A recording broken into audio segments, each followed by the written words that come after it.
friends, welcome back to my YouTube channel after very long time. So ನಾನು last 1 ಇಯರಿಂದ ಯಾವುದೇ ರೀತಿ videos ಮಾಡೋದಕ್ಕೆ ಆಗಿಲ್ಲ. ಯಾಕಂದರೆ ಈ ಕಂಪ್ಲೀಟ್ 1 ಇಯರ್ ಏನಿದ್ದಾರೆ ಫುಲ್ಲು ಸ್ಟ್ರೆಸ್ಫುಲ್ ಮತ್ತು ಪ್ರೆಷರೈಸಿಂಗ್ ಆ್ಯಂಡ್ ಮತ್ತು ಸ್ವಲ್ಪ ಹೆಲ್ತ್ ಇಶ್ಯೂಸ್ ಇತ್ತು. ಅದಕ್ಕೋಸ್ಕರ ನಾನು ಯಾವುದೇ ರೀತಿ ವೀಡಿಯೋಸ್ ಮಾಡೋದಕ್ಕೂ ಆಗಲಿಲ್ಲ. ಸೊ ಅದಕ್ಕೋಸ್ಕರ ನಾನು ಇವತ್ತೇನೆಂದರೆ ಒಂದು ಸಿಂಪಲ್ ಆಗಿರೋದನ್ನು ನಾನು ತಿಳಿಸ್ಕೊಡ್ತಿದ್ದೀನಿ ನಿಮಗೆ. ಅದೇ ಹೋಮ್ ಮೇಡ್ ಕಂಡೀಷ್ನರ್. ಸೊ ನೀವು ನೋಡ್ತಿರ್ಬೋದು ನನ್ನ ಹೇರ್ ಬಂದು ಫ್ರೀಝಿ ಹೇರ್ಸ್ ಇದೆ. ಸೊ ಫುಲ್ ಆಯಿಲಿನೂ ಇಲ್ಲ ಮತ್ತು ಡ್ರೈ ಇದೆ ತುಂಬ. ಸೊ ಅದಕ್ಕೋಸ್ಕರ ಈ ಹೇರ್ಸಿಗೆ ಮನೆಯಲ್ಲೇ ಕಂಡೀಷ್ನರ್ ಯಾವ ಥರ ರೆಡಿ ಮಾಡೋದು ಅಂತ ನಾನು ತಿಳಿಸ್ಕೊಡ್ತೀನಿ ನಿಮಗೆ. So let's get started. So ಇವಾಗ ಇದಕ್ಕೆ ಯಾವ ಇಂಗ್ರೀಡಿಯೆಂಟ್ಸ್ ಬೇಕಂತ ನಾನು ಹೇಳ್ತೀನಿ ನಿಮಗೆ ಫಸ್ಟು. ಸೊ ಫಸ್ಟ್ ಬಂದು ಬಾಸ್ಮತಿ ರೈಸ್ ತೊಗೊಂಡಿದ್ದೀವಿ ನೋಡಿ, ಒಂದು ಕಪ್ಪಲ್ಲಿ ಇಷ್ಟು ತೊಗೊಂಡಿದ್ದೀನಿ ನಾನು. ಮತ್ತು ಓಟ್ಸ್, ಮನೇಲಿ ಯಾವುದೇ ರೀತಿ ಓಟ್ಸ್ ಇದ್ದರೂ ಕೂಡ ಯೂಸ್ ಮಾಡ್ಬೋದು. But apart from masala oats ಬರುತ್ತಲ್ಲ, ಸೊ ಅದನ್ನು ಬಿಟ್ಟು ನೀವು ಪ್ಲೇನ್ ಓಟ್ಸ್ ಯಾವುದೇ ಇದ್ರೂ ಯೂಸ್ ಮಾಡ್ಬೋದು ಇದಕ್ಕೆ. ಮತ್ತು ಒಂದು 250 ml ಮಿಲ್ಕ್ ಬೇಕಾಗುತ್ತೆ. And glycerine, this is the most important thing. Because actually glycerine ಬಂದು ಸ್ಕಿನ್ಗೆ, ಹೇರ್ಗೆ ತುಂಬ ಒಳ್ಳೆಯದು. ವಿಟಮಿನ್ ಇ ಇದೆ ಇದರಲ್ಲಿ. ಸೊ ಅದಕ್ಕೋಸ್ಕರ ಗ್ಲಿಸರಿನ್ ಬೇಕಾಗುತ್ತೆ ಇದಕ್ಕೆ. ಮತ್ತು ಒಂದು ಎಸೆನ್ಷಿಯಲ್ ಆಯಿಲ್ ಅಂದರೆ ಜಸ್ಟ್ ನಾವು ಲಾಸ್ಟಲ್ಲಿ ಫ್ರೆಗ್ರೆನ್ಸ್ಗೋಸ್ಕರ ಆ್ಯಡ್ ಮಾಡೋದು. ಸೊ ನಮ್ಮ ಮನೇಲಿ ಆ್ಯಕ್ಚುಲಿ ಕಿಯೋಕಾರ್ಪಿನ್ ಅಂತ ಒಂದು ಎಸೆನ್ಷಿಯಲ್ ಆಯಿಲ್ ಇದೆ. ಸೊ ಇದನ್ನು ತೊಗೊಂಡಿದ್ದೀನಿ ನಾನು. ಸೊ ಮತ್ತು ಇನ್ನೊಂದು ಆರ್ಗಾನ್ ಆಯಿಲ್ ಆದರೂ ಯೂಸ್ ಮಾಡ್ಬೋದು, ಇಲ್ಲಾಂದರೆ ಆರ್ಗಾನ್ ಆಯಿಲ್ ಇಲ್ಲ ಅಂದರೆ ಕೊಕೊನಟ್ ಆಯಿಲು ಕೂಡ ಯೂಸ್ ಮಾಡ್ಬೋದು. ಸೊ ನಾನು ಪ್ಯಾರಾಶೂಟೇ ತೊಗೊಂಡಿದ್ದೀನಿ ಯೂಶ್ವಲಾಗಿ. ಸೊ ಇವಾಗ ಇದನ್ನು ಸ್ಟೆಪ್ ಬೈ ಸ್ಟೆಪ್ ಎಲ್ಲ ಯಾವ ಥರ ಮಾಡೋದು ಅಂತ ನಾನು ನಿಮಗೆ ತಿಳಿಸ್ಕೊಡ್ತೀನಿ. ಸೊ ಫ್ರೆಂಡ್ಸ್, ಇವಾಗ ಏನಂದರೆ ಇದು ಓಟ್ಸ್ ಅಂತ ಹೇಳಿದ್ನಲ್ಲ, ಇದನ್ನು ಮತ್ತು ಬಾಸುಮತಿ ರೈಸ್ ತೋರಿಸಿದ್ನಲ್ಲ, ಅದನ್ನು ನಾವು ಮಿಕ್ಸಿಗೆ ಹಾಕ್ಕೊಂಡು ಪೌಡರ್ ಮಾಡ್ಕೋಬೇಕು ಫಸ್ಟು. ಸೊ ಆಮೇಲೆ ಫಸ್ಟು ಹಾಲನ್ನು ಕುದಿಸ್ಬೇಕು. ಸೊ ಆ ಪ್ರೊಸೀಜರ್ ತೋರಿಸ್ತೀನಿ. ಫಸ್ಟ್ ಇದನ್ನು ನಾನು ಪೌಡರ್ ಮಾಡ್ಕೊಂಡು ನಿಮಗೆ ಬರ್ತೀನಿ.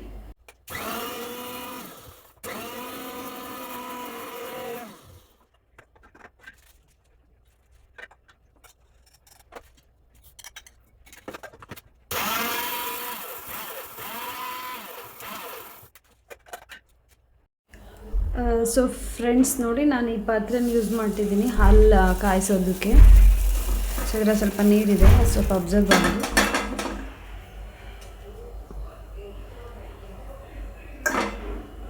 ಓಕೆ, ಇದರಲ್ಲಿ ನೀರೆಲ್ಲ ಹೋಗಿದೆ ಇವಾಗ. ಸೊ ಇವಾಗ ಫಸ್ಟ್ ಏನಂದರೆ ನಾನು 250 ml ಮಿಲ್ಕ್ ಏನು ತೊಗೊಂಡಿದ್ದೀನಲ್ವ, ಅದನ್ನು ಹಾಕಿ ಕುದಿಸ್ತಿದ್ದೀನಿ ಸ್ವಲ್ಪ.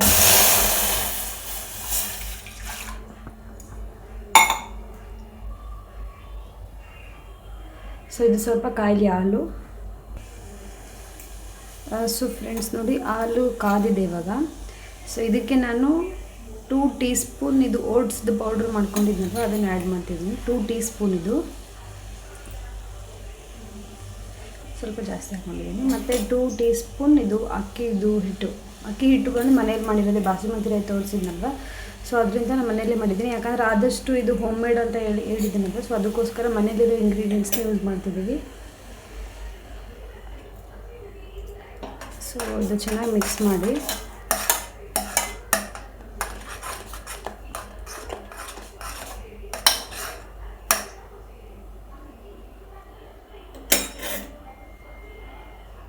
ಸೊ ಒಂದು ಸ್ವಲ್ಪ ಕುದಿಯೋಕೆ ಬಿಡಿ ಅದನ್ನು. ಸೊ ನೋಡಿ ಫ್ರೆಂಡ್ಸ್, ಇದೆಲ್ಲ ಚೆನ್ನಾಗಿ ಕುದೀತಾ ಇದೆ. ಇದು ಎಷ್ಟರವರೆಗೆ ಇದನ್ನು ಬಾಯ್ಲ್ ಮಾಡಬೇಕು ಅಂತಂದರೆ, ಇದು ಹಾಲಲ್ಲಿ ಏನು ನೀರಿನ ಅಂಶ ಇದೆ ಅಲ್ಲ, ಅದೆಲ್ಲ ನೀರಿನ ಅಂಶ ಹೋಗಿ ಒಂಥರ ಕ್ರೀಮಿ ಫೀಲ್ ಬರುತ್ತೆ ನಿಮಗೆ. ಸೊ ಅಲ್ಲಿವರೆಗೂ ಅದನ್ನು ಕುದಿಸ್ಬೇಕು. ಹಾಗೆ ಇದು ಹಿಟ್ಟು ಹಾಕಿರೋದ್ರಿಂದ, ಅಕ್ಕಿ ಹಿಟ್ಟು ಮತ್ತು ಅದು ಓಟ್ಸ್ದು ಪೌಡರ್ ಹಾಕಿರೋದ್ರಿಂದ ಸ್ವಲ್ಪ ಗಂಟಾಗೋ ಚಾನ್ಸಸ್ ಇದೆ. ಸೊ ಅದು ಯಾವುದೇ ರೀತಿ ಗಂಟಾಗದೇ ಇರೋಗೆ ನೋಡ್ಕೊಳ್ಳಿ. ಆವಾಗ ಹಿಂಗೆ ಸ್ಪೂನಿಂದ ತಿರುಗಿಸ್ತಾ ಇರಬೇಕು. ಸೊ ನೋಡ್ತಿರ್ಬೋದು, ಕುದೀತಾ ಇದೆ ಚೆನ್ನಾಗಿ ನೋಡಿ. ಆಗಲೇ ಇದು ಕ್ರೀಮಿ ಆಗ್ತಿದೆ ಸ್ವಲ್ಪ. ಸೊ ಇನ್ನೂ ಸ್ವಲ್ಪ ಆಗಲಿ.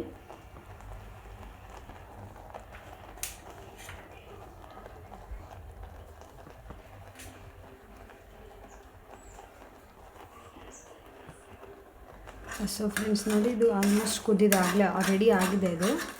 ಇದನ್ನು ಸ್ವಲ್ಪ ನಾವು ತಣ್ಣಗಾಗಕ್ಕೆ ಬಿಡೋಣ. ಸೊ ತಣ್ಣಗಾದ್ಮೇಲೆ ಅದು ಆಯಿಲ್ದೆಲ್ಲ ನಾನು ಮೆಜರ್ಮೆಂಟ್ ಎಷ್ಟು ಅಂತ ಹೇಳ್ತೀನಿ, ಯಾವುದ್ಯಾವ್ದು ಎಷ್ಟೆಷ್ಟು ಹಾಕಬೇಕು ಅಂತ. ಸೊ ಇನ್ನೊಂದು ಏನಂದರೆ, ಇದರಲ್ಲಿ ಹಿಟ್ಟನ್ನು ನೀವು ಮಿಕ್ಸಿಗೆ ಹಾಕ್ಕೊತೀರಲ್ವ, ಅಕ್ಕಿ ಮತ್ತು ಓಟ್ಸ್, ಅದನ್ನು ಸ್ವಲ್ಪ ಫುಲ್ಲು ನೈಸಾಗಿರಬೇಕು ಪೌಡರ್. ಸ್ವಲ್ಪ ರಫ್ ಆಗಿದ್ದರೆ ಇದು ಸ್ವಲ್ಪ ಚೆನ್ನಾಗಿ ಬರಲ್ಲ, ಸ್ಮೂತ್ನೆಸ್ ಬರಲ್ಲ ಇದು. ಸೊ ನೋಡಿ, ಇದಿಷ್ಟು ತಿಕ್ಕಾಗಿದೆ ಆಲ್ರೆಡಿ. ಸೊ ಸೊ ಇದಕ್ಕೆ ನಾನು ಇದನ್ನು ಸ್ವಲ್ಪ ಆರಿಸಿದ ಮೇಲೆ ಇವಾಗ ಆಯಿಲೆಲ್ಲ ಎಷ್ಟು ಹಾಕಬೇಕು ಅಂತ ನಾನು ನಿಮಗೆ ತಿಳಿಸ್ಕೊಡ್ತೀನಿ. ಇವಾಗ ಸದ್ಯಕ್ಕೆ ಗ್ಯಾಸ್ ಆಫ್ ಮಾಡಿದ್ದೀನಿ. ಒಂದು 5 ನಿಮಿಷ ವೆಯ್ಟ್ ಮಾಡಿ, ಆಮೇಲೆ ನಾನು ನಿಮಗೆ ಸಿಗ್ತೀನಿ. ಫ್ರೆಂಡ್ಸ್ ನೋಡಿ, ಇವಾಗ ಆರಿದ ಮೇಲೆ ಇಷ್ಟು ತಿಕ್ಕಾಗಿದೆ ಇದು. ಸೊ ಇದಕ್ಕೇನೆಂದರೆ ಇವಾಗ ಈ ಸ್ಪೂನ್ ಏನು ತೊಗೊಂಡಿದ್ದೀನಲ್ಲ, ಟೀ ಸ್ಪೂನ್, ಅದರ ಅಳತೆನೇ 1 ಟೀ ಸ್ಪೂನಷ್ಟು ಗ್ಲಿಸರಿನ್ ಹಾಕಬೇಕು. ಆ್ಯಕ್ಚುಲಿ ಇದು 1/2 ಟೀ ಸ್ಪೂನ್ ಹಾಕಬೇಕು, ಬಟ್ ಇವಾಗ ನಂದು ಫ್ರಿಝಿ ಇದೆ, ಹಂಗೆ ಡ್ರೈ ಹೇರ್ಸ್ ಇದೆ ತುಂಬ. ಸೊ ಅದಕ್ಕೋಸ್ಕರ ನಾನು 1 ಟೀ ಸ್ಪೂನಷ್ಟು ಗ್ಲಿಸರಿನ್ ಆ್ಯಡ್ ಮಾಡ್ತಿದ್ದೀನಿ. ಮತ್ತು ಇದು ಆರ್ಗನ್ ಆಯಿಲ್ ಇಲ್ಲ ಕೊಕೊನಟ್ ಆಯಿಲ್ ಹಾಕ್ಬೋದು ಅಂತ ಹೇಳಿದ್ರು. ನಾನು ಪ್ಯೂರ್ ಕೊಕೊನಟ್ ಆಯಿಲ್ ಯೂಸ್ ಮಾಡ್ತಿದ್ದೀನಿ ಇದಕ್ಕೆ. ಇದು ಕೂಡ 1 ಟೀ ಸ್ಪೂನ್ ತೊಗೊಂಡಿದ್ದೀನಿ, ಬಿಕಾಸ್ ನಂದು ಫ್ರಿಝಿ ಹೇರ್ ಇದೆ. ಮತ್ತು ಸಪೋಸ್ ನಿಮ್ದು ಆಯಿಲಿ ಹೇರ್ ಇದ್ದರೆ ನೀವೆಲ್ಲ ಹಾಫ್ ಸ್ಪೂನ್ ಚೂಸ್ ಮಾಡ್ಕೋಬೋದು. ಸೊ ಎಸೆನ್ಷಿಯಲ್ ಆಯಿಲ್ ಕ್ಯೂರ್ ಕಾರ್ಪಿನ್ ಅಂತ ಹೇಳಿದ್ನಲ್ವ, ಸೊ ಇದನ್ನು ಜಸ್ಟ್ ಒಂದು 8 to 10 ಡ್ರಾಪ್ಸ್ ಹಾಕ್ತಿದ್ದೀನಿ ನಾನು.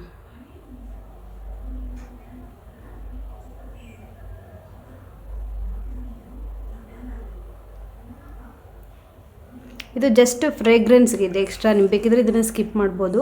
ಬಟ್ ಇದು ಕಿಯೋ ಕಾರ್ಪಿನ್ ಏನಿದೆಯಲ್ಲ, ಇದು ಫ್ರೇಗ್ರೆನ್ಸ್ ತುಂಬ ಇಷ್ಟ ನನಗೆ, ಅದಕ್ಕೋಸ್ಕರ ನಾನು ಚೂಸ್ ಮಾಡಿದ್ದೀನಿ ಇದನ್ನು. ಸೊ ಒಂದು 8 to 9 ಡ್ರಾಪ್ಸ್ ಹಾಕಿದ್ದೀನಿ ನಾನು.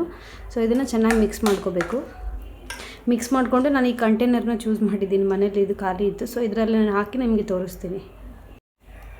ಸೊ ಫ್ರೆಂಡ್ಸ್, ಇದನ್ನು ಇವಾಗ ಕಂಟೈನರ್ಗೆ ಶಿಫ್ಟ್ ಮಾಡ್ತಿದ್ದೀನಿ. ಸ್ವಲ್ಪ ತಿಕ್ಕಾಗಿದೆ ಇದು. ಸೊ ಆಲ್ರೆಡಿ ಇವಾಗ ನನಗೆ ಸ್ವಲ್ಪ ಮಾಡುವಾಗ ಕೈಗೆ ಹಚ್ಕೊಂಡಿದೆ ಅಲ್ವ, ಸೊ ಇದರಲ್ಲೇ ಗೊತ್ತಾಗುತ್ತೆ, ತುಂಬ ಸ್ಮೂತ್ ಫೀಲ್ ಆಗ್ತಿದೆ ನನಗೆ ಸ್ಕಿನ್ಗೆ ಕೂಡ. ಸೊ ಇನ್ನೊಂದೇನು ಇಂಪಾರ್ಟೆಂಟ್ ಥಿಂಗ್ ಅಂದರೆ, ನಿಮ್ಗೆ ಆಲ್ರೆಡಿ ಬೇಸಿಕ್ ಥಿಂಗ್ ಇದು ಎಲ್ರಿಗೂ ಗೊತ್ತಿರುತ್ತೆ, ಕಂಡೀಷ್ನರ್ ಬಂದು ಯಾವುದೇ ರೀತಿ ಸ್ಕಾಲ್ಪಿಗೆ ಅಪ್ಲೈ ಮಾಡಬಾರ್ದು. ಇದನ್ನು ಓನ್ಲಿ ಫಾರ್ ಹೇರ್ಸ್ ನೀವು ಯೂಸ್ ಮಾಡಬೇಕು. ಇದನ್ನು ಸ್ವಲ್ಪ ಸ್ಕಾಲ್ಪ್ ಹತ್ರ ಪ್ಲೇಸ್ ಬಿಟ್ಟು ನೀವು ಹೇರ್ಸಿಗೆ ಮಾತ್ರ ಇದನ್ನು ಅಪ್ಲೈ ಮಾಡಿ. ಆ್ಯಸ್ ಯೂಶ್ವಲ್ ನೀವು ರೆಗ್ಯುಲರ್ ಕಂಡೀಷ್ನರ್ ಯಾವ್ದಾರು ಯೂಸ್ ಮಾಡ್ತೀರೋ ಅದೇ ಥರ ಯೂಸ್ ಮಾಡಿ. ಸೊ ಫ್ರೆಂಡ್ಸ್ ನೋಡಿ, ಇದು ರೆಡಿ ಆಗಿದೆ ಕಂಡೀಷ್ನರ್ ಬಂದು. ನಾನು ಈ ಕಂಟೈನರ್ ತೊಗೊಂಡಿರೋದ್ರಿಂದ ಚಿಕ್ಕದಿದೆ ಕಂಟೈನರು. ಸೊ ನಾನು 250 ml ಮಿಲ್ಕ್ ತೊಗೊಂಡಿದ್ನಲ್ವ, ಸೊ ಆ ಅಳತೆಗೆ ಇಷ್ಟ ಆಗಿದೆ. ಸೊ ಫಸ್ಟು ನೀವು ಕೂಡ ಇದೇ ಮೆಜರ್ಮೆಂಟಲ್ಲಿ ತೊಗೊಂಡು ಟ್ರೈ ಮಾಡಿ. ಸಪೋಸ್ ನಿಮಗೆ ಚೆನ್ನಾಗಿ ಅನಿಸಿದ್ರೆ ನೀವು ನೆಕ್ಸ್ಟ್ ಟೈಮ್ ಮಾಡುವಾಗ ನೀವು ಮೆಜರ್ಮೆಂಟ್ ನಾನು ಏನೇನು ಹೇಳಿದ್ನಲ್ವ ಅದರ ಡಬಲ್ ಮೆಜರ್ಮೆಂಟ್ ಮಾಡಿ ನೀವು ಯೂಸ್ ಮಾಡ್ಬೋದು.